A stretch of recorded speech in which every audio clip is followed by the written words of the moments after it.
let's raise our fists up in the air. It is our duty to fight for our freedom. It is our duty to win. This fight for a fully funded relocation off of the toxic wasteland, the agriculture street landfill, that the city of New Orleans has built our homes on, is a fight for our lives and well-being as we currently still live on the landfill. Again, we do not live near or proximity to the landfill.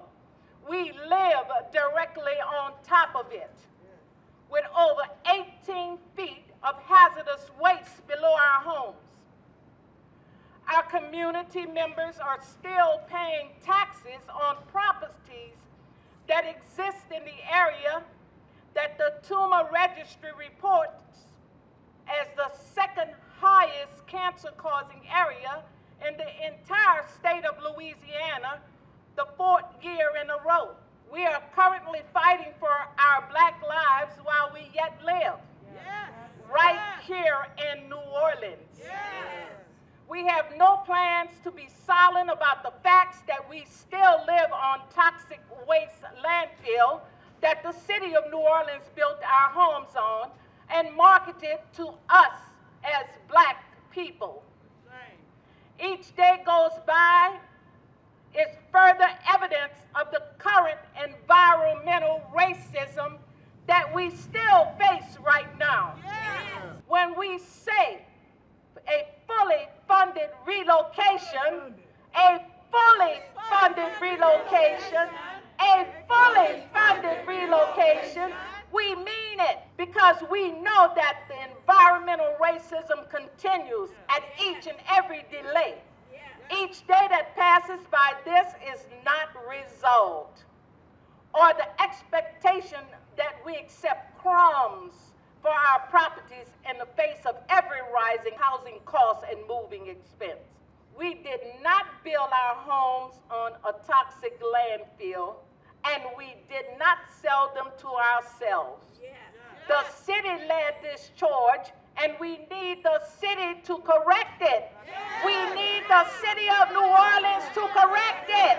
We're really talking about replacement costs. I think your point is spot on, and that we're not, that whoever our expert is who's hired, because it looks like that's the path that y'all, that's already on track, or you've already put out the RFP, that someone isn't coming in and just trying to do the appraisal part and just trying to do the appraisal costs, because that's not going to be a fully funded relocation. And so I think we need to start talking about it as replacement costs. Exactly. I don't think that the money issue is an issue and a problem, which is usually the largest impediment. And look, at the end of the day, because of the Gordon Plaza residents, some progress has been made. There's a lot that needs to be done, without a doubt. But the council has stepped forward relative to funding that is going to make this process of negotiating how we do it happen. That capital outlay money at the end of the day is real. I also want to thank Mr. Montagna today, who didn't outright dismiss using the numbers and using the information that's in this environmental study. We know that there are concerns that we have to satisfy relative to legal requirements, and we will do so. We will have another meeting soon. I think that we've moved forward in a decent way in 4 months. There's a lot to be done, but this is not going to linger. I'm going to assure everyone that it is the motivation of myself and also this council and others to get this relocation happening and happening soon. I have something to say. I'm confused. Yes. I have something to say because I'm confused. Councilman Moreno said that we're going to come back and be told what part of money that is going to come out of. When is that going to be?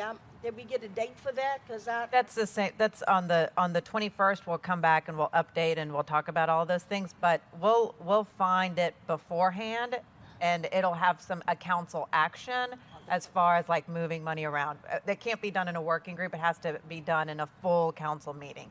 So you'll be already pretty much made aware of that. But that's just another update that we'll bring to the working group. Oh, okay. On the 21st. Okay. Yep. Thank you. Okay. Sure. So my plan, my intent is between now and the 21st to find the funding to to make sure that the line item is funded, and that's my plan between now and the 21st. Now, within that time frame, as you all know, there's going to have to be, if to move money around like that, there's going to be some type of council action. So you all would be aware of a council meeting where we would be taking that type of action. But then on the 21st, it would just kind of be the update of what we've been doing, determined to do to fully fund that line item. And I'll say it on the microphone, the administration is supportive of that. I think the money has, as we've described, is less of the barrier to get us to the touchdown than the actual process. So the administration, the mayor, we've all had conversations relative to this, and so we are supportive of that, finding those funds in whichever bucket seems to be the most expeditious. It is our duty to fight for our freedom. It is our duty to win. We must learn to protect each other. We have nothing to lose but our change. We have nothing to lose but our change. I said we have nothing to lose but our change. Our change.